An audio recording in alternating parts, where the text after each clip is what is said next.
বিশ্ববাজারে জ্বালানি তেলের মূল্যবৃদ্ধির ধারাবাহিক প্রভাবে দেশে ভোক্তা পর্যায়ে সব ধরনের জ্বালানি তেলের নতুন মূল্য নির্ধারণ করেছে সরকার। নতুন সমন্বয়ে ডিজেল ১০০ টাকা থেকে বেড়ে ১১৫ টাকা হয়েছে, অর্থাৎ লিটারে ১৫ টাকা বৃদ্ধি পেয়েছে। কেরোসিন ১১২ টাকা থেকে বেড়ে ১৩০ টাকা হয়েছে, এতে লিটারে ১৮ টাকা বেশি গুনতে হচ্ছে ভোক্তাকে। অকটেন ১২০ টাকা থেকে বেড়ে ১৪০ টাকা হয়েছে, এখানে লিটারে সর্বোচ্চ ২০ টাকা বৃদ্ধি দেখা গেছে। আর পেট্রোল ১১৬ টাকা থেকে বেড়ে ১৩৫ টাকা হয়েছে, যা লিটারে ১৯ টাকা বেশি।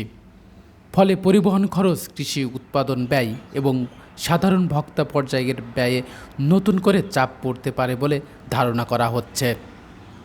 বিদ্যুৎ, জ্বালানি ও খনিজ সম্পদ বিভাগ এক সংবাদ বিজ্ঞপ্তিতে জানিয়েছে, আন্তর্জাতিক বাজার পরিস্থিতির সঙ্গে সামঞ্জস্য রাখতে এবং সরবরাহ ব্যবস্থাকে স্থিতিশীল রাখতে এই মূল্য সমন্বয় করা হয়েছে।